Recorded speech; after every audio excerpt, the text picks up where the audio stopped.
Nobody doing it better. Y'all some lightweights. Malik Wright, up all day and all night, pushing all the buttons up to something till it's alright. He looking at it from all sides and angles. Got a stripes on his body like he played for the Bengals. Oh man, there's no one discussing it. They came, they stayed, they either did it or done it. Man, I love it, cause all they ever do is win. So kick back, relax, the TWSN. Thank you guys for tuning in to another episode of the Sit Down Morning Show with Malik Wright. I'm your host, Malik Wright, joined by my co-host, who's also the producer today, Daniel Alameda. Got a lot of stuff to get into, a lot of stuff to talk about. Before we do us a favor, give this video a like, subscribe to the channel, turn on post notifications so you guys never miss when we go live, when we upload content from the TWSN studios. I want to start us off talking about Stefon Diggs and his potential loss that it has on the Houston Texans and their season outlook. Obviously, Stefon Diggs gets injured with a non-contact knee injury. I wanted to have the video clip to play, but we had a little bit of technical difficulties. But you got to wonder how that affects the outlook of the Houston Texans season, or does it even at all? Because I think in large part we all viewed him as a I think we all viewed him as a as a playoff contender with or without him. It's more so how they navigate, the losses, the loss of a Stefon Diggs, because you do lose a veteran, you do lose someone who defenses respect, you do lose that breakaway game changer in a Stefon Diggs. And again, we don't know officially if this is going to cost him his entire season, but you got to think it be non-contact. And for us not hearing anything about it so far, and I certainly went through my channels, they haven't heard anything about it yet. It feels like they're probably getting a second and third medical opinions before they announce the inevitable. It's very reminiscent of the Rashid Rice situation. So I'm curious to see what takes place with Stefon Diggs and if we see him suit up for the remainder of the season, or if this is the end for his season. What does that look like for the Texans moving forward? Daniel, I'm very curious to hear your thoughts. Yeah, I think the Texans have a lot of different options right now, and I think that this doesn't preclude them from not going after a guy, right? Whether it's Stefon Diggs isn't even out for the year. I think they got to go out and trade for somebody like a name I've seen float around, and I think a name that could be good is a guy like Deontay Johnson. I think a guy like Deontay Johnson could be, very valuable to this Houston Texans team, and I think that their weapons are all over the place. I think Nico Collins is a surefire when he's in so far this year. He's been a surefire top 10 wide receiver in the NFL. But you look at the opposite side, a guy that's disappointed, not just me, but disappointed everybody, is Tank Dell. Tank Dell is a guy who I watched last year who, respectfully, I was giving him somewhat comps to a lower version of a Tyreek Hill, and that's really what he was doing for the Houston Texans offense last year. He was playing in the slot, he was playing on the outside, and he had such a great connection with CJ Stroud. And this year, whether it was injuries or whether they're just not on the same page or whether it's the inclusion of Stefon Diggs, because now, Tank Dell's really playing the wide receiver 3 role, he's just been non-effective. He's been just very much absent when it comes to, being a consistent threat throughout the entire course of the game. So when I look at the Houston Texans and Stefon Diggs, it really is up to, the Houston Texans to see what can they come and turn around the season with, because I think Stefon Diggs has been very good for them. I think he's been a safety blanket for CJ Stroud. But like I said, this Houston Texans team has the chance to really come out here and make some noise this year. And I think that they really have a chance to come out and make some noise in the playoffs. But it's your weapons are hurt. CJ Stroud is really playing. He's playing his ass off right now. But at some point, you really got to look at the weapons and say, hey, we need some added, oomph. And it's kind of weird because this entire season, this entire offseason and heading into the year, we were seeing the exact opposite. They had a plethora of guys, and we see a guy like Noah Brown, who was, against the Cincinnati Bengals. I remember watching him last year, and he absolutely torched the Bengals. And what did they do with him? They basically threw him away for chump change, saying, hey, we don't need you. We got other guys on the roster. We got Xavier Hutchinson. We got other guys that we can rely on as the 4th wide receiver, as the 5th wide receiver.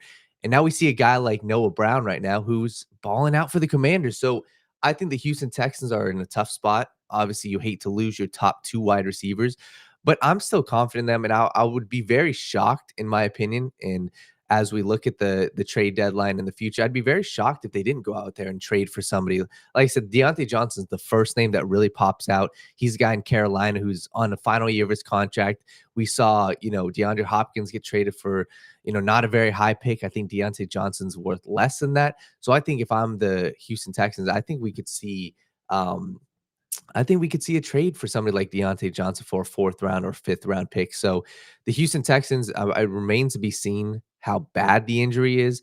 And like you said, you brought up a great point. It very reminiscent to the Rashee Rice thing, to where, hey, they're not going to make any announcement. And then you see people on social media who are saying, well, we got some hope for him. It didn't look that bad. Well, it looked pretty bad. So you hope the best for him, and you hope that he's out for just a short, 4 weeks and can come back, before the end of the season. But like I said, this Houston Texans team's in a very, very, very interesting spot. And if I'm a Texans fan, I'm happy. I'm confident.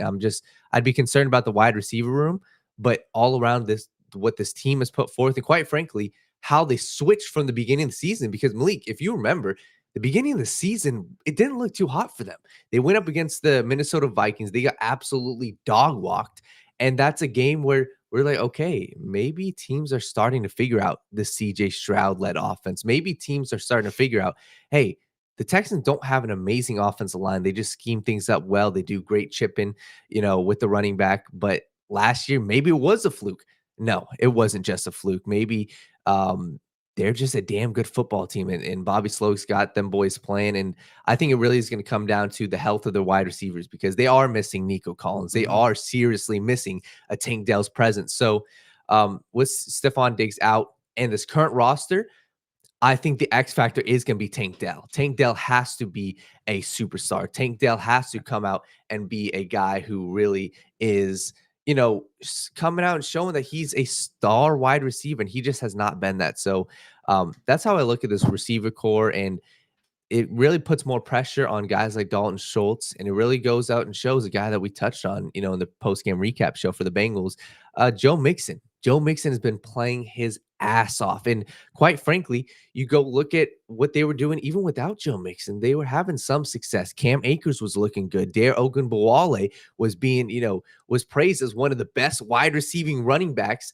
when Joe Mixon was out. So this Houston Texans team, they're slowly becoming, and this may sound like a wild take, but they're slowly entering themselves into that tier of the Kyle Shanahan offenses, the 49ers, the Miami Dolphins, to where at some point, I think it really is plug and play. And that's what I look at with the running back. So all around the Houston Texans, I think that Stephon Diggs, the loss hurts, but I think that they're a team that really has serious potential, and they've just been consistent, and they've been uber consistent. So I'm curious. I think they get Nico Collins back within the next 2 to 3 weeks. That's going to be huge.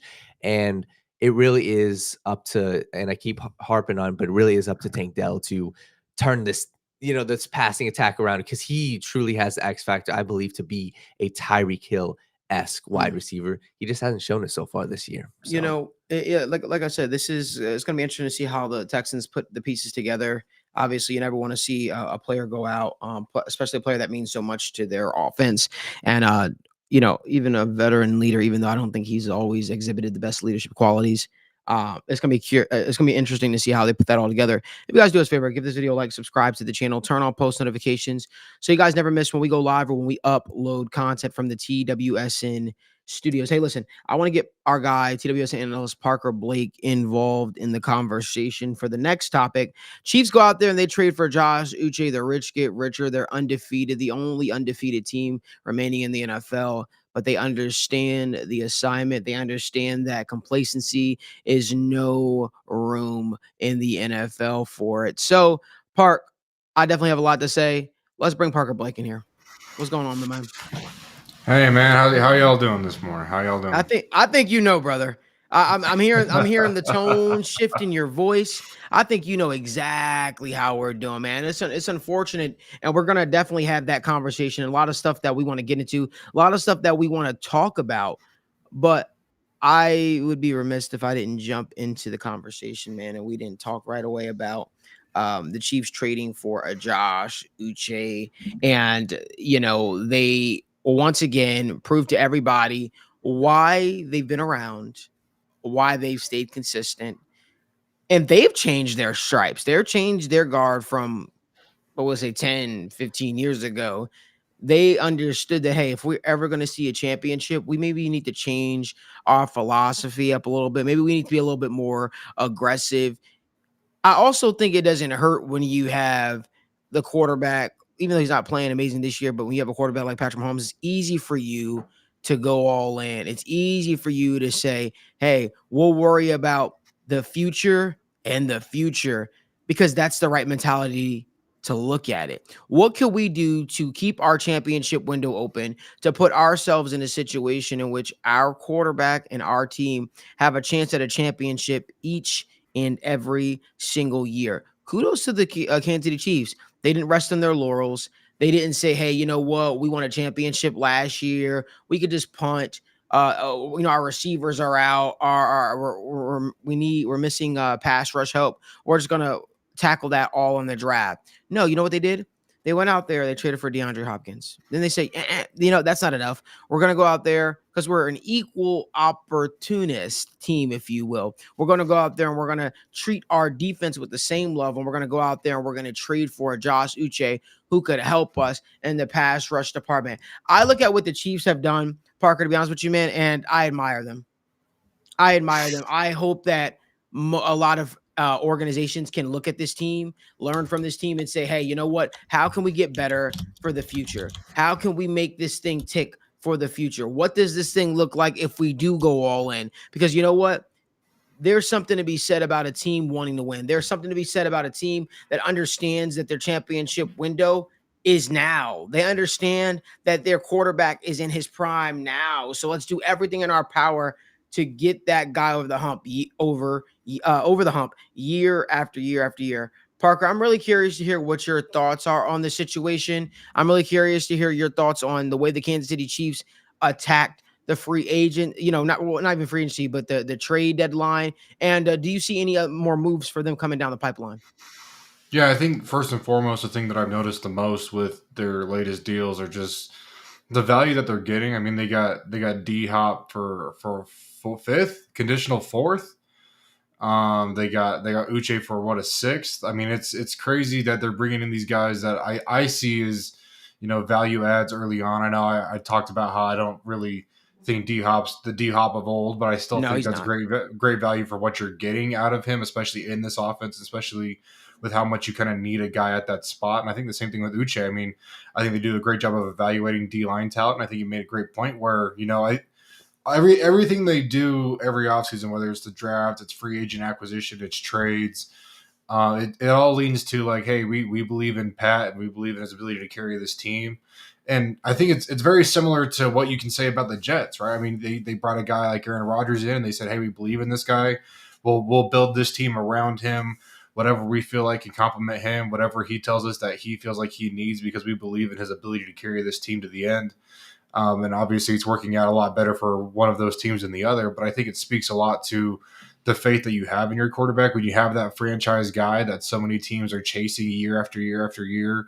Once you get that guy in place and you're able to commit to him long term, I think, it just comes down to how can we surround this guy with the most talent available. And I think, again, I just want my hat tip to the Chiefs. They do a great job of evaluating defensive line talent, and they've brought in a lot of high quality guys, and they've gotten great value out of it, in my opinion. So I'm very impressed with what they're doing is from a team building perspective, and just their constant desire to just keep improving this roster. I mean, I talked all offseason about how I didn't love their roster, and they obviously understand that they needed some pieces, especially at this point in the season, and they know the trade deadline's coming up, so they're making moves, and I respect it a lot because they understand that when you're chasing championships, it's all about constantly improving and bringing in these guys that can help you do that. No, you're right. And I think that when you look at especially the frustrating part and the props of the Chiefs is you can look at their defensive line and say, it's fine. You can look at the Chris Jones, the George Karlaftis and say, well, they've got guys there, right? You don't need to go out and do this, but they went out and they did it anyway. And I think that looking at what this brings to the team, I mean, I look at, obviously I've watched Josh Uche a lot from Michigan, but I'll just straight up look at Bill Belichick's opinion of him. And I value Bill Belichick's opinion because he coached him and he worked with him. And he said outright, and this has kind of been the theme with Bill Belichick recently, saying, hey, well, Gerard Mayo and these guys, they're blaming the players. It ain't all about the players. It ain't all their fault. And he said, this year he hasn't been utilized to rush the passer a lot because they're playing from behind. So if they're playing from behind, you can't pin your ears back because you're playing the run. And that's what he was allotted to. That's what he was, in the draft process. That was his thing, rushing the passer. So when you see 2 years ago, the fact that he had 12 and a half sacks, and then you look at this year and the year before, only 2.5 sacks. The Chiefs obviously believe there's something, and respectfully, for a 6th round pick, what are you losing in this? And I think that's the biggest difference between the Chiefs, what they're doing, and some of these other organizations is, hey, are we going to hurt the ego of the starting or the other edge rusher on the Chiefs? Maybe it might hurt the room a little bit and say, oh, shit, well, or maybe it motivates them saying, we got to get our shit together. This guy's coming in and he might be able to take my spot. So I think that this is a great move. And even if it doesn't pan out, what is the worst thing? It's a 6th round pick. So the Chiefs have done a great job of aspiring to be great. And I think that's what these other teams, like we talked about the Texans, they've got to do the same thing. You're in that same window. We talk about the Bengals. Obviously, we'll talk about them in a little bit. It's the intent of the organization to get better. And I think that's where my thought process is. So I praise the Chiefs. And while this may be a move that necessarily doesn't move the needle, the upside on this is you get a valuable player that could play 35% of the snaps and add some serious value. You're making an effort to try and get better. Yeah. That's the biggest thing here. You're making an effort to try and get better. Doesn't mean that every piece that you acquire, every free agent signing you have, every trade you make does not mean that they're going to turn into potential future Hall of Famers and franchise cornerstones. But you realize an issue on your team and you're addressing it. You're attacking it. And there are teams out there that we'll be talking about shortly that don't do that. Now, I'm going to touch on that a little later. So I'll hold my thoughts. Do me a favor. Give this video a like, subscribe to the channel, turn on post notifications so you guys don't miss when we go live, when we upload content. Park, let's talk about Daniel's favorite team. Let's talk about the New York Football Jets and the future of Aaron Rodgers. Aaron Rodgers had all these demands and all these things that he wants. I look at it. They went out there, they acquired Devontae Adams, and a lot of people thought that was going to be a needle mover. I didn't think it was going to be a needle mover. And they lost to the New England Patriots. That same Patriots team we just talked about in Gerard Mayo, they just lost to. They're 2-6. Things are looking bleak in New York. Let's talk about it. What does the future hold for the New York Football Jets? Parker, what say you? Yeah, no, I've talked about it on the show, and I've talked about it with people offline as well, where if I'm the Jets organization and I understand that we brought in Aaron Rodgers, it's not going the direction that we hoped it would go. I think everyone in the country has to, assume that you never really know if you're getting him back for another year. You could be getting him back for another 3 years, or, he could be done after the season. So I think from, if we want to stick with the front office perspective, I think it has to be, hey, we have to build as good of a team as we can behind Aaron Rodgers. And then that way, once he's gone, we don't know what pieces we're going to lose. Once Aaron Rodgers is gone, are we going to lose a Devontae Adams? Are we going to lose a Tyron Smith? Are we going to lose an Alan Lazard? Like, how many holes are we going to have to fill? I think if you can approach every offseason that you are dealing with the Aaron Rodgers situation with that mindset, I think that makes that transition out of Aaron Rodgers a lot smoother. And I think that puts you in a much higher tier of potential success moving forward from him. However, they still have 9 games left to play this year, and they are what seems like spiraling. It seems like every piece they've been able to add, and I'm sorry, Daniel, I know you look very distraught over there. I'm really sorry for your Jets, brother. But no, it really does feel like they are just finding ways to lose. And I feel like I talk every week, every time I'm on the show about, there's teams that find ways to win and there's teams that find ways to lose. And that's really what separates that middle class and turns them into high and low class NFL teams. And the Jets are a team that they have the talent. They have a lot of guys that I think a lot of people like. I mean, I like your Breece Hall. I like Garrett Wilson. And this defense has a lot of fun pieces, and it's been performing really well.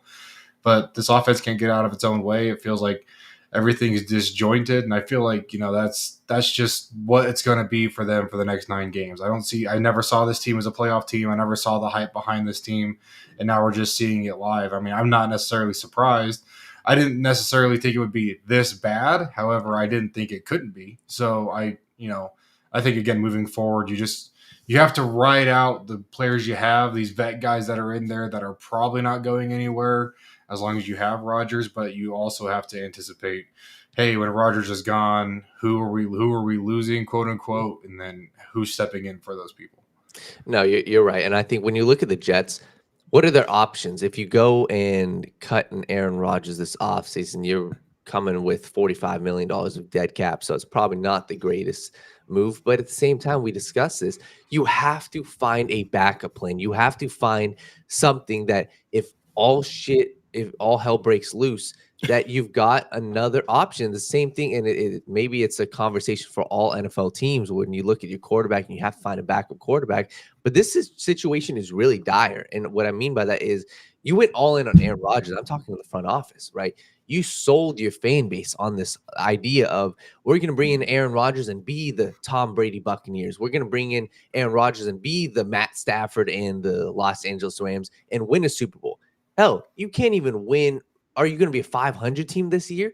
And that's the issue right now. So I think that Aaron Rodgers, and it's time that we do put some blame on his shoulders. Not saying that we haven't, but he hasn't looked great. He's thrown some beautiful balls. He's, looked accurate at times, and he's looked like him and Garrett Wilson are on the same page at times. But at the end of the day, at some point, the conversation has to come to the quarterback as well. When you have weapons like Garrett Wilson, Devontae Adams, and Breece Hall, at some point, I'm seriously going to look at the quarterback. And if you look at any situation, you put those weapons with Joe Burrow, you put those weapons with Tua, you put those weapons with any of these other quarterbacks, respectfully, I think they're having a lot more success. So I'm with you. I think that Aaron Rodgers, in my opinion, he should not be the quarterback for the New York Jets in 2025. It should be an option, but that is not what I would be looking. I would say, hey, let me find somebody else that can potentially be the future. Because at this point, in this moment, I don't think Aaron Rodgers will be there for, at most, I think next year will be his last year and should be his last year with the New York Jets, because this has been downright abysmal. I mean, let's talk about it. What coach are you bringing in here to fix that mess? Yeah. What coach are you bringing in to fix that mess? Who would have touched that with a 10-foot pole? Are you going to promote Nathaniel Hackett? Like, what are you going to do? Are you going to bring Mike McCarthy in if he goes go from Dallas? Like, what are you going to do? Like, are you going to monitor the situation in San Francisco and say, hey, you know what? Hopefully they let go of Kyle Shanahan. We'll bring him in. Like, what do you do to change, to change the trajectory? That's the real question. I just think that if they were going to do something special, well, it would have been this year. And they got to, they got over eager to, dismiss their head coach at the time, Robert Saleh, who I still didn't believe they would have won with. But you tanked the season when you did that.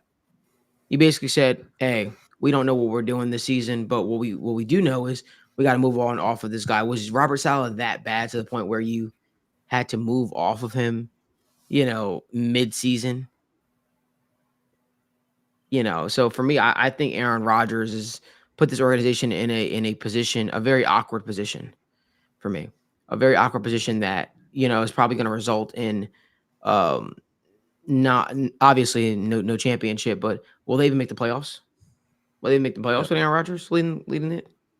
I think that there's something to be said about sacrificing your future, sacrificing team culture, sacrificing the morale of the team to satisfy an egotistical quarterback who, for the reasons we're seeing, it didn't pan out in Green Bay towards the end there.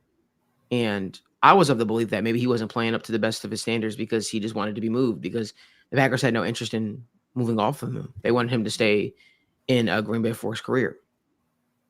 Well, you look at it, maybe the Aaron Rodgers we saw at the end of his Green Bay tenure is who he is right now. Maybe that is who he is. Maybe it's just that simple, right, Park? Maybe he is just that player. I didn't understand the move. I didn't understand the Jets spending so much to acquire an Aaron Rodgers. I don't understand. Like, I think everyone saw kind of him falling off in Green Bay. I think everyone was kind of excited for the emergence of a Jordan Love, and they're like, okay, Aaron Rodgers can, maybe pull the Brett Favre, and as Jordan Love, takes over that job, hang out for a couple years and maybe work with him, and then maybe move on something. Then maybe you go to the Jets, but bringing in Aaron Rodgers as like the savior of your football team never made any sense to me, because I don't think he really even was that in Green Bay. Like how much, I get that they had success in Green Bay, they had playoff victories in Green Bay, but really at the end of the day, when you look back at that career, how much like Super Bowl potential did he have and still not win one with in Green Bay? There was a lot of really good teams throughout his tenure, and I just never understood the move. I never understood what the Jets were doing with Aaron Rodgers. I never understood what the Jets were doing by bringing in. I feel like everywhere Aaron Rodgers goes, he's able to just play with his buddies. I've never understood that concept. I just, this whole Jets regime shifting to the Aaron Rodgers is going to save us mentality never made any sense to me. I never saw it going well. Well, it's New York. It's New York, right? They go off of the big names. If they can go out there and acquire big names, it's the Big Apple, the big city. Even though it's New Jersey, they're going to sell you on that. They're going to sell you on the trade acquisitions. They're going to sell you on the future Hall of Fame quarterback that definitely has character flaws and leadership flaws. That's what the Jets faithful had hope for. And we got to look at it from this perspective. When you're a fan of the Jets, what have they had to really cling to recently, right? Geno Smith was their quarterback at one point in time, and that was made a big deal. That flopped. They had Zach Wilson, who turned out to be a bust. The last time this team really had excitement about something was when Ryan Fitzpatrick rattled off a couple of wins as their quarterback. Before that, Mark Sanchez. There wasn't too much to really, maybe that's the, maybe that's the situation in New York, right, where they have to kind of live in their reality. And I want to get to Sample's question. He says, "Are we rewriting history here? Going after an elite quarterback was the reason for going after Rodgers and catapulted into a Super Bowl contender after the trade." I'm confused what he's asking there. What is he asking there? I think that maybe he's just asking. I don't know if he's asking necessarily about us. I think he's asking with the sentiment that it was a smart move, quote unquote, because we have seen an elite quarterback come in and get traded and go to the Super Bowl. Tom Brady did it, Matt Stafford. So I don't know if he's saying, but I think that's why the situations are two different ones. And I think that's when you look at I think that Aaron Rodgers is a very different leader from Tom Brady. So I agree with you, Sample, in that regard. I feel like maybe the Jets saw what Tom Brady was able to do with Tampa and thought maybe, hey, we can go out there, we can get that guy, and we can have a lot of success with Aaron Rodgers as our quarterback. But the fact of the matter is there were so many ingredients that took place, that there were so many things that Buccaneers had to get in order before they even acquired a Tom Brady. There were so many organizational structural changes that had to take shape. And basically Robert Saleh was the head coach of the Jets, and here's a guy that's basically fighting for his coaching future. This is such a pivotal year for him, and he didn't even get to see the life of the season, and he was let go already. So that tells you where the Jets were with him already. At least Tom Brady had an offensive-minded coach. Okay. He says, let's get to his question. He said that it didn't make sense to go after Rodgers a few minutes ago. Who said that exactly? Was that you, Daniel, that said that? Okay, let me jump in here. At the end of the day, I think that I don't know who said that. I didn't say that. But what I will say is the Jets probably looked at the Aaron Rodgers situation, saw it as a desperation move.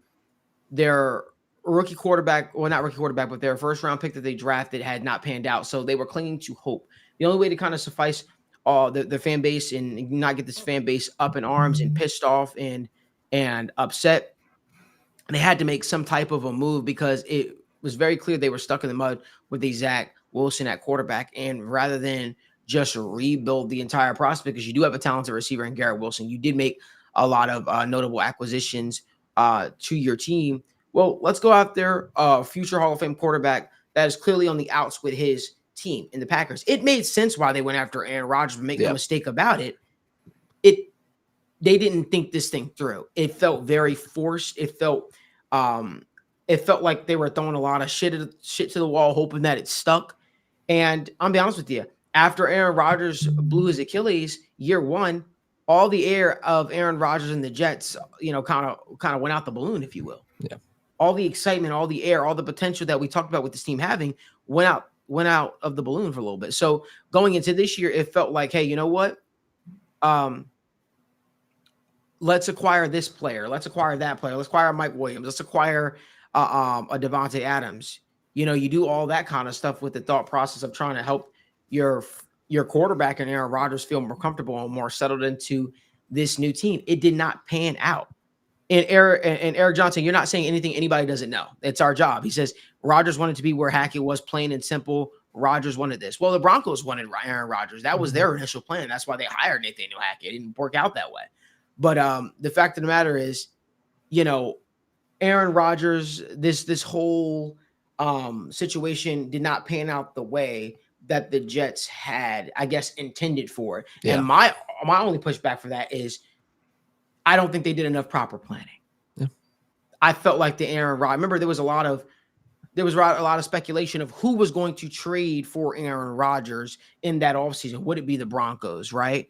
Or would it be the Jets? Then it was like, okay, we're not trading Aaron Rodgers. Then boom, the trade happens. And then it's like, all right, let's put all these eggs in one basket to make it work. And then opening series, the guy blows Achilles. It's a story that you can't even write. So for me, I look at it and I say, you knew that there was definitely some leadership inconsistencies with Aaron Rodgers. You knew what you were sort of getting to a degree. I don't think anybody expected it to be this bad. And Sample said Parker said it. I don't know if Parker was. Yeah, I was gonna say that was me, brother. That was me. I got you. Okay. Did you want to touch on that anymore? Well, yeah, I think to his original point. I mean, if you're bringing in an Aaron Rodgers to be a Tom Brady or a Matt Stafford, you're wrong. That's just my opinion. Yeah. No. Yeah. Go ahead. Yeah. I think that's where the difference is. And when you go back and look at, hindsight, I think you really go look at the track record of an Aaron Rodgers. And that's why I don't think the Jets were necessarily in the wrong for thinking that could be the spark. Because when you think about it from a logical standpoint, if they look that bad with Zach Wilson, you would hope that an Aaron Rodgers would really take them to the next level. But at this point right now, this should show you everything. Yes, I'm with you, Parker. I think that Aaron Rodgers is definitely declining. But this should also show where the state of the organization is. Because as simple as I can put it, how do you go from the past 2 years of it being, it's all Zach Wilson's fault. It's all Zach Wilson's fault. It's all Zach Wilson. We just need a quarterback. And you're having the same exact issues right now. This is an organizational issue. And this is something where you can pinpoint the same thing we talked about with the Dallas Cowboys. We can pinpoint the same thing we talked about with the Cleveland Browns, right? There is something that needs to be studied with this organization to why the Browns have it with quarterbacks so far. And right now, the Jets, what is going on? Because in my opinion, I don't necessarily know if this was solely Aaron Rodgers' fault. This is the organization's fault. And they've got some serious, looking at themselves in the mirror and saying, hey, Joe Douglas, how can you turn this around or else your ass is out the door? So you've got to provide some sort of spark for the fan base. And I think that they still have a chance to turn it around, not with Aaron Rodgers, but to slow down the issues, because I don't think that they're in cap hell next year. They got a lot of these veterans for, shorter contracts. So I'd be curious to see Joe Douglas. What's his plan moving forward? And I think it would be a major F up if they went and reloaded this offseason for an Aaron Rodgers push next year. Now, you do realize that the chance of that happening is very likely, right? If Aaron Rodgers wants to play again, they're going to do whatever they can to help rectify the situation. The fact of the matter is, I'll say what no one wants to say, what Parker sort of said, it reeked of desperation. Acquiring Aaron Rodgers reeked of desperation. It felt like a move that the organization was just trying to make to try to have something to cling on to. And I think that's why they're not having a lot of success. If you guys could do us a favor, give this video a like, subscribe to the channel, turn on post notifications so you guys never miss when we go live, when we upload content from the TWSN Studios Park. Let's keep the conversation rolling. There's a team in the AFC North that is balling right now. No, it's not the Baltimore Ravens, but it is the Pittsburgh Steelers, which brings up the question, are the Pittsburgh Steelers title contenders? They're 6-2. It don't matter if Justin Fields is the quarterback. It don't matter if Russell Wilson's the quarterback, this team is finding a way to get it done. I don't like it. Because they're not doing anything spectacular. They're not reinventing the wheel. They're playing defense. They're managing the clock. They're moving the ball down the field, and they're winning games. Parker, what are your thoughts? Yeah, I mean, when you're talking about, pretenders and contenders, not that we are, but just when people are looking at some of these teams, I feel like the Steelers come up a lot as far as, is this team legit? Is this team actually a contender? When are the wheels going to fall off?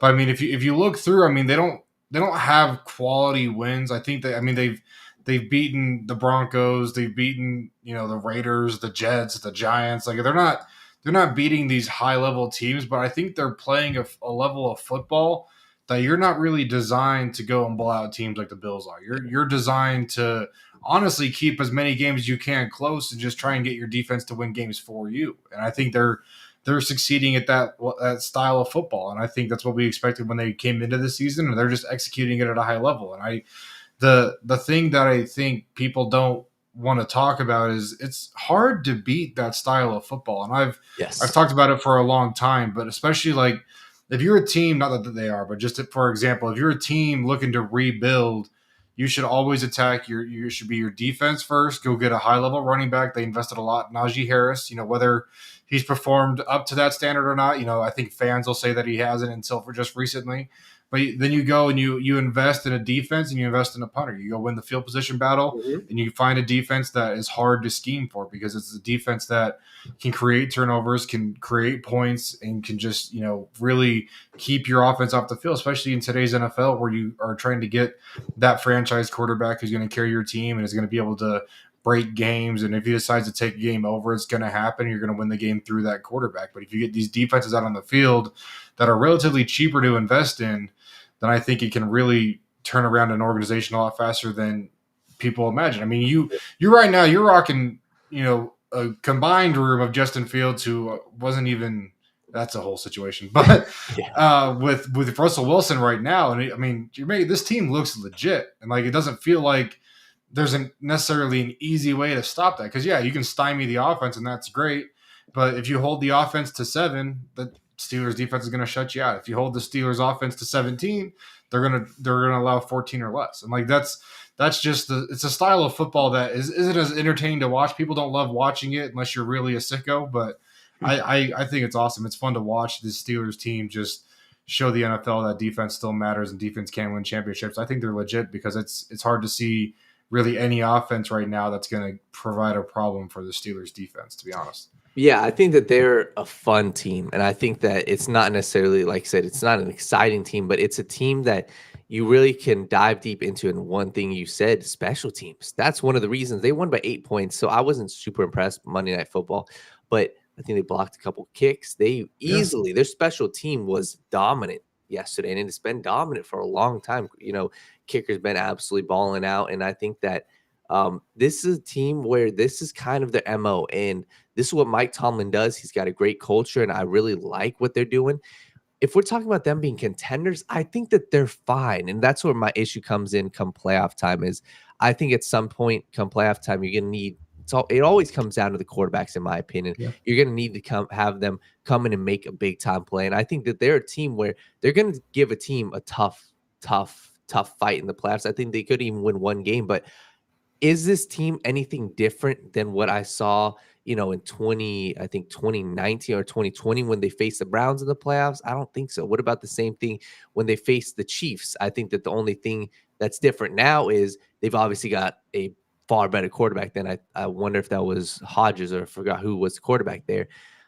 I like Russell Wilson. I like what they're doing, and they showed it's not about the quarterback. Justin Fields was 3-1, 4-1 with the Pittsburgh Steelers.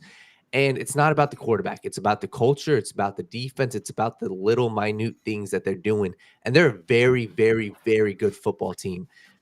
I just don't think that they can rattle off 3 straight wins against CJ Stroud, Mahomes, Burrow, and Josh Allen. And I truly think that's what it comes down to. I don't want people to think I'm just simplifying it to quarterbacks, but we've seen it time and time again in the playoffs. It really does come down to quarterbacks, unless if you're a Detroit Lions team or a San Francisco 49ers team. And I don't think that this Pittsburgh Steelers team is on the tier of what the 49ers had last year with McCaffrey, with all their weapons, or hell, what the Lions had last year with Jahmyr Gibbs, Amon-Ra St. Brown. I don't think that they have that type of punch on offense. I think Najee has looked great.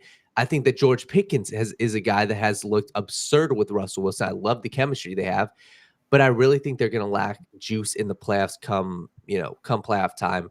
And I wouldn't be shocked if they won one playoff game, but I really struggle to see them in the AFC Championship. But hey, they could come out and shock me. But yeah, I'm not. Yeah. No, that's a great point. The thing is with the Steelers' schedule this year is they're not really going to get the opportunity to face a lot of teams that are going to push those buttons that you want to see them prove in the regular season before they get to the playoffs. And I think that's why, they kind of got stunned in their playoff game that they lost against the Browns, where they kind of go throughout the year and they're able to win against some even slightly above average teams. Like the Steelers played the Chiefs this year. The AFC North's always been revered as a tough division, so they got to play the Ravens twice. And I think that's a team, on the rise right now that's kind of considered to be at the top of the league. But by the time they get to the playoffs, I agree with you 100%. They haven't really had a true test of like, oh, who's really going to give this defense fits. And so I think you can almost come into the playoffs a little overinflated, even no matter where your seeding is. You can feel a little more confident in your team than maybe you should. And that's why I think they struggle to see playoff success as of late. And that's where I wish they had a better schedule in front of them where they were going to play some legit quarterbacks with some legit offenses that were going to strain them. But I don't think they will. And so I do agree. I think I can consider them contenders as far as they're going to be contending for a division title. They're going to be contending for a top 4 seed. However, I don't see them contending for a Super Bowl necessarily. So guess I should clarify that. But I do think it's a legit team, but I just don't think they see enough this year in the regular season to really, go into the playoffs prepared. Yeah.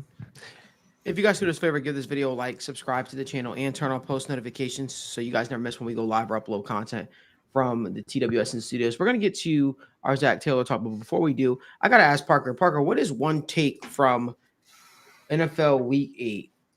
Like an overreaction that you think that comes to mind, or maybe that you saw on social media. What is one take? I'm going to go to you, then I'm going to go to Daniel, then I'll give mine. Yeah, no, I was excited. I actually prepped for this segment today. But I want to know, I guess my question is, who is the, faker or the fraud team in the AFC playoff race right now out of these 5, 6, 7 win teams, or even across the NFL right now? And why is it the Houston Texans with their plus 9 point differential? It's the worst point differential of any 5, 6, 7 win team in the league right now. Their wins come against very weak teams, and they've lost really against the 2 best teams they've played outside of the Bills. They had a great game against the Bills. They won by 3, but you lost to the Packers. You've beaten the Colts twice, which is, I guess, is impressive, but is it really? Then you've won against the Bears. You've won against the Jaguars. You've won against the Patriots, which none of those are really significant wins. And you lost to the Vikings and Packers. So I don't understand why people are seeing this Houston team as this kind of juggernaut. That's, they might be, what are they, 6-2 right now? Mm-hmm. But they have that upside. They have all the potential. And now you've lost a guy in Stephon Diggs that I only really saw as a 1-year guy anyway. I only saw him as kind of a stopgap as they transitioned to more of a younger wide receiver core.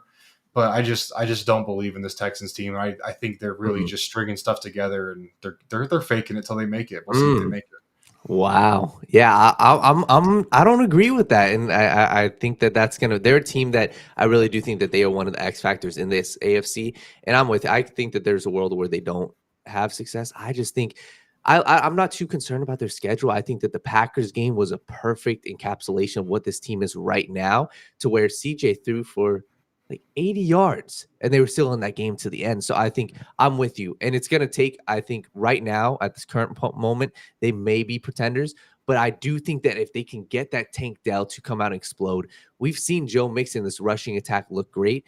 That's going to be my biggest X factor. I do think that they're a team there. I'd be curious to see how they look later in the playoff or later in the season. My overreaction, this is totally an overreaction, so I don't want you guys to think I'm crazy. Jaden Daniels is a I top knew you were going to 5, say this. I knew you were a going to say top this. 5 quarterback in the I NFL. knew it. Listen, I this dude is playing absurd. The one pushback I will say that I'm struggling with, and I haven't watched the film of Marcus Mariota, is why and how did he look so good in that offense? That one game that he played without Jaden Daniels. And that's what I got to go back and look at.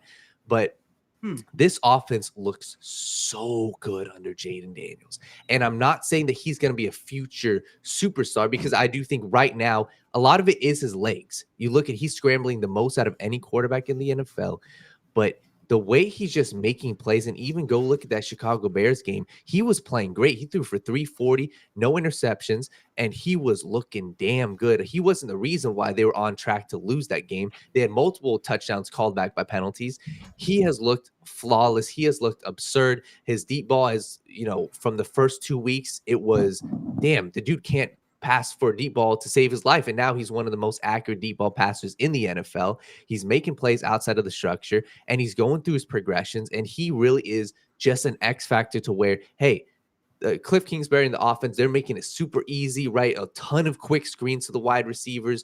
But when you go look at what he's making opposing defenses do because of his legs and because he's got a deep ball, it really is, what can you do to slow him down? And at this point, teams haven't shown what they can do to slow him down. So I do think that there's a chance he does hit the rookie wall. But right now, he is playing no doubt like a top 5 quarterback, if not a top 3 quarterback right now. And it really does beg the question, how good is he going to be? And I think he's a top 5 quarterback I think he's of the Lamar Jackson S tier quarterbacks right now. So that's my overreaction. Here's my overreaction. Cliff Kingsbury is going to find himself as a head coach again this offseason. Some team around the league is going to look at the job that he did with Jaden Daniels, because nobody expected Jaden Daniels to do this. If they did, Jaden Daniels would have went first overall. They're going to look at the job that he did with Jaden Daniels. They're going to say to themselves, it must have been the Arizona Cardinals as to why Cliff Kingsbury didn't do great in that dysfunction with the general manager being a drunk.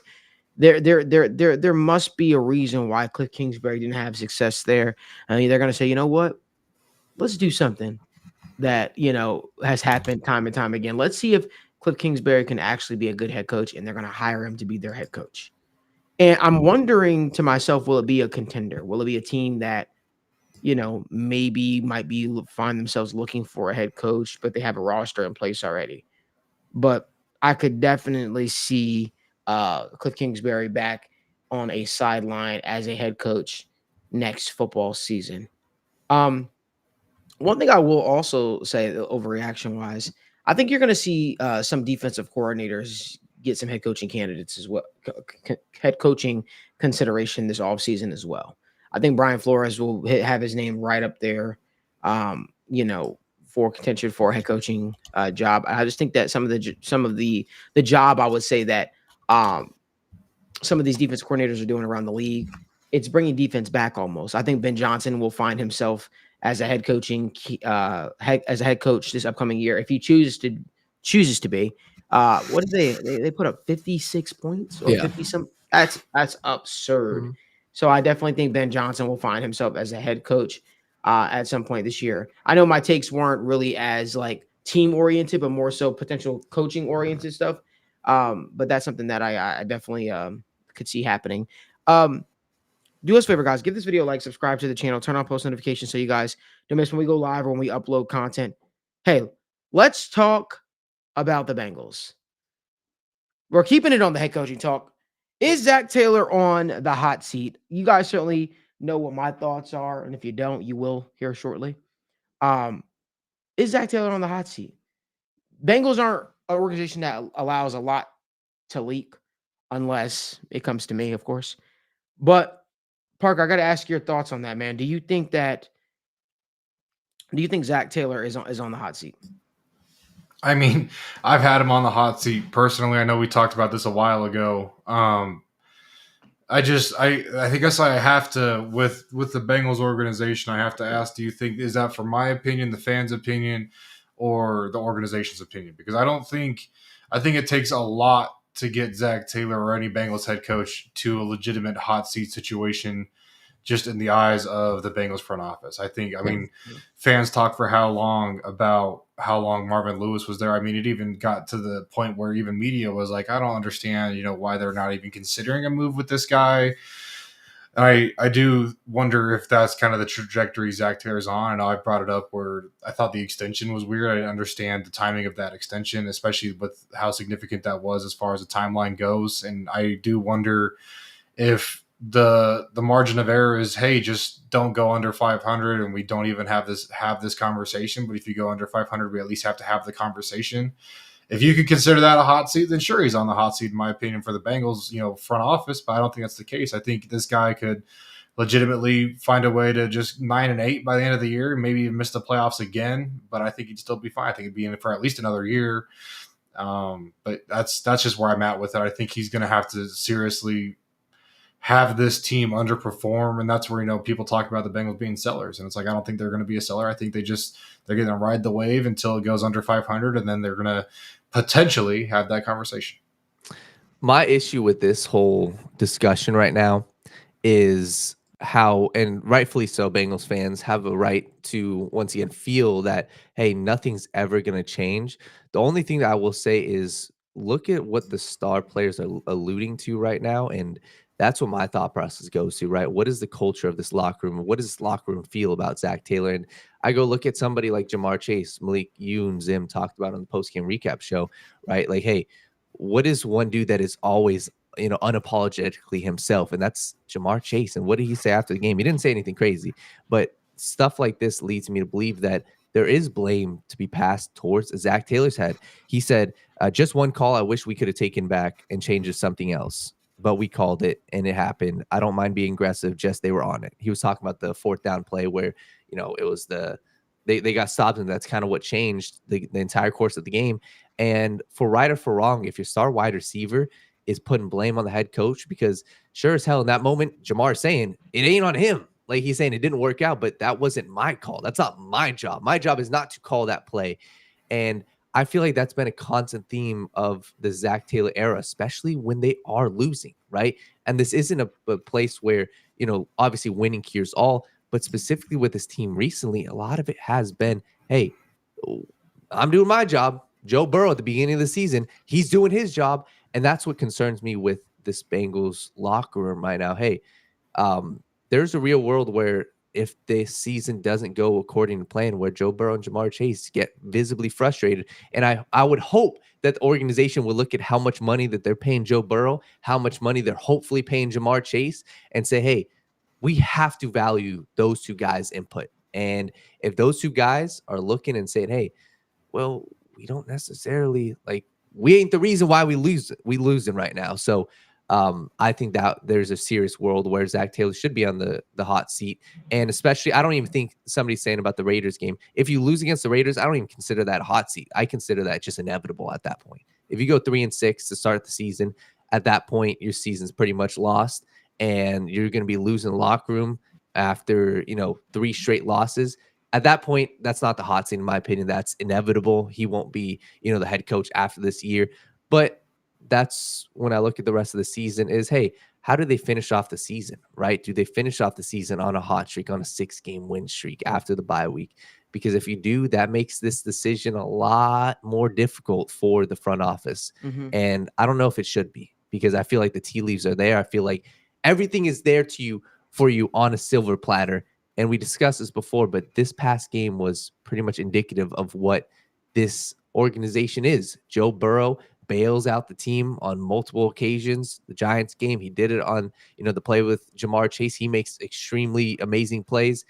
And the rest of the team in critical moments mess up big time. And you just lack that oomph to get back after that big time loss on the 4th down. So I don't think that losing Zac Taylor would hurt this team an awful lot if you don't make the playoffs. I don't think that losing Zac Taylor would hurt this team an awful lot if you go 8-9. I don't think it would. And I feel like that's the conversation the Bengals organization needs to have, is, hey, what are we losing with Zac Taylor? We're losing out on $10 million?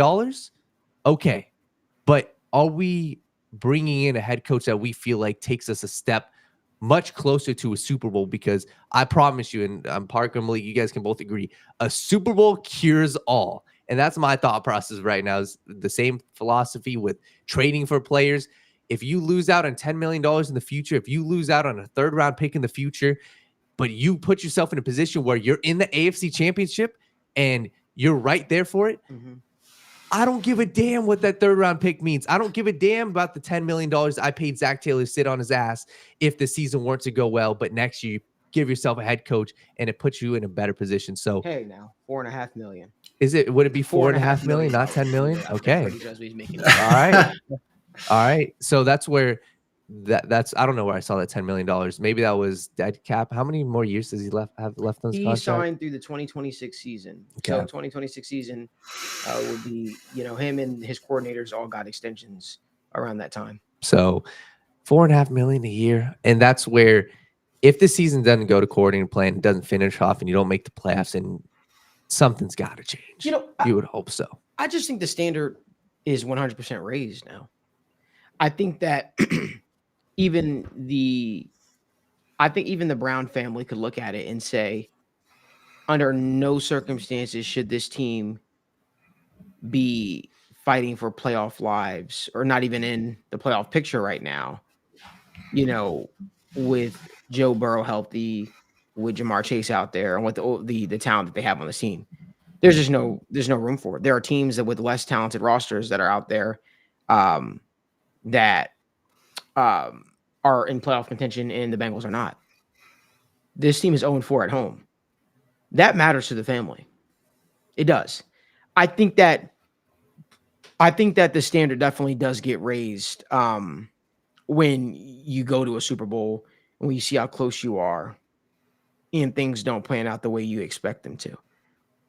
I think the expectations 100% gets raised, and I think the standard has been raised. That's the one thing about winning. When you come close to it, you have to start looking at coaching, because then you have to ask yourself, okay, if we got this close and then we find ourselves declining, on the decline, what needs to change? I don't agree with the sentiment that it's the same old Bengals. Personally, I don't buy into that notion. I think that it's a completely different regime. I'll also remind y'all that it wasn't Mike Brown that was spearheading the Zac Taylor signing. It was Katie Blackburn. It was the Blackburns that did that. And I think that they might move a little bit different from the father. I think they probably felt the dad stayed a little bit too close to Marvin Lewis, and Marvin Lewis stayed a little bit too long. They were okay with moving off of Marvin Lewis, right? They put their own eggs in a basket when they went out there and they hired a Zac Taylor. They were in charge of that. Mike Brown was obviously had a hand in it, but I believe it was them, from everything that I know. It was Katie Blackburn, who really, and Troy, that kind of headed up that decision-making process. I don't know if they're going to be like their dad and stick by Zac Taylor as long as they have, if things keep trending on this trajectory. Now, needless to say, here's what I'll say. I think that if the Bengals want to seriously contend, I do think they also should consider a potential shift from Duke Tobin. There's a guy in the Bengals front office that's been getting a lot of praise and a lot of GM consideration. The Patriots wanted to the Patriots wanted to interview him, and Trey Brown. The Raiders wanted to interview him, and Trey Brown. I wonder, he's currently the Bengals senior personnel executive or something like that. But he has in hand in roster construction. He helps Duke Tobin out, but he's not the lead man. I think that ideally, if they were to make a move, I wonder would they go after? I wonder would they actually hire a general manager or someone to actually have the title? I don't know if they would go that far.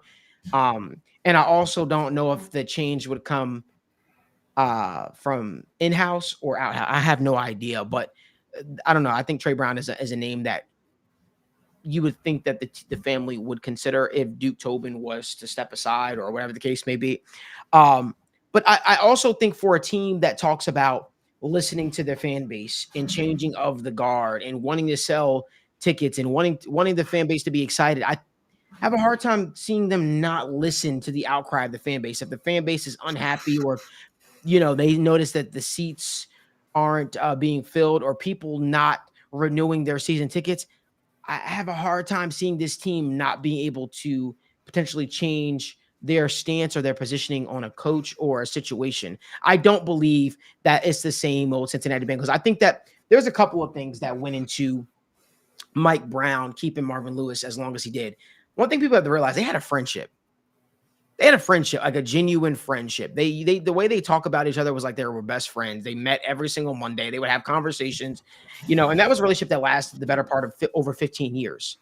He was the first coach in the Mike Brown-led Bengals era that shifted the outlook of Bengals football outside of the Cincinnati market. He did so much good for this team. Obviously did not result in playoff success, but when you hear the stories of the players, like Daniel and I are very fortunate. We work closely with Willie Anderson and TJ Houshmandzadeh, and you hear these stories of how the Bengals used to operate before Marvin. Marvin made this organization a respectable organization. So when you've had so much success with one coach and you've won division titles with that coach, the coach that won the most division titles in Bengals history with that one coach, of course you're going to be reluctant to move off. You've ever been in a relationship, it don't matter how bad the relationship is. If you've been friends with somebody for 15 plus years or in a relationship with somebody for 10 years, you're going to be a little scared to start over. You're going to be like, what does that look like? I don't know if Zac Taylor has that same leash that Marvin Lewis has. I don't believe he has that same leash that Marvin Lewis has. I think that there was a lot that went into place.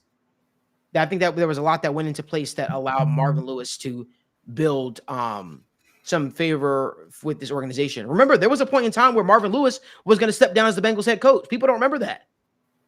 And Mike Brown begged him to stay. But it was because Marvin Lewis wanted Mike Brown to give up some more autonomy to him. There was a point in time where Marvin Lewis was going to step down as Bengals head coach and move on because he was getting tired of the job. I don't know if you guys know that. But guess what? That was a relationship that spanned over 15 plus years. There's a reason why that guy was in place for as long as he was. Zac Taylor, before Joe Burrow, wasn't able to put it together. With Joe Burrow, outside of that maybe 2 seasons, has not been able to put it together. And now you have a season where there was so much expectation going into this year. And this has been the most abysmal season, I would say, under the Zac Taylor, Joe Burrow era together. And I think there's something to be said about that. So I would just push back and say, hey, guys, don't settle for the norm and just think that this family is going to settle just for Zac Taylor and mediocrity. You continue to be loud. You continue to talk about how unhappy you guys are, voice your concerns with this team. They read all of that shit. They read all of it. This team didn't just start going on social media afterwards. And let me tell you something else. This coaching staff is on social media. They got burned. They see all that shit. They do. Trust and believe that. But I don't agree with the notion. I do not agree with the notion that, hey, you know what? It's going to be the same old Bengals. The Bengals are going to keep Zac Taylor. I firmly believe in my heart, if this Bengals team misses the playoffs and Joe Burrow stays healthy and they don't do that bullshit where they rattle off a couple of wins at the end of the season and miss the playoffs, as long as they don't do that, I think Zac Taylor's out of here personally. I think you have to. What do you sell to the fan base? Listen, I'm telling you right now, it's his ass is a little bit more on the hot seat than I think people want to give credit to. And again, I'm just going off of just tea leaves and how the organization has really shifted and reshaped the image. If this team wants to contend and this team wants to win a championship, I don't think they're looking at, oh, well, they went to the playoffs, in the Super Bowl that one year with Zac Taylor and they just fell short. I think the pressure's on, man. I think the pressure's on, man. I think the pressure is on. I think he needs to find a way to win. And I think the look that we saw from Joe Burrow in that post-game press conference, says a lot. I'm really curious. Doesn't he speak to the media either today or tomorrow? I think tomorrow. I think Wednesday. Should be. I'm curious to see what his overall feeling is, now that the dust has settled a little bit. But they're going to definitely have to rattle off some wins here in order for Zac Taylor to feel comfortable. You can't lose to the Raiders. You can't lose to the Raiders. That's my thought process. You have to take it one game at a time. You got to take it one game at a time. And I'm curious just to see how the roster rallies. If this locker room will continue to go out there and push, been a Bengals fan for a very, very long time, my entire life. Obviously building up connections throughout the organization, you get close to things. And I will tell you, things are a little bit different. There's a story that I think I'll share probably in the off season. And there's a reason why I feel the way that I feel.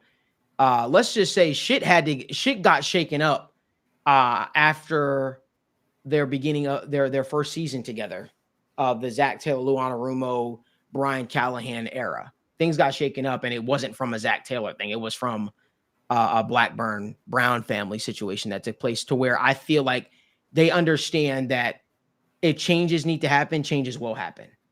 And it ain't Mike Brown spearing this thing ahead, if you ask me.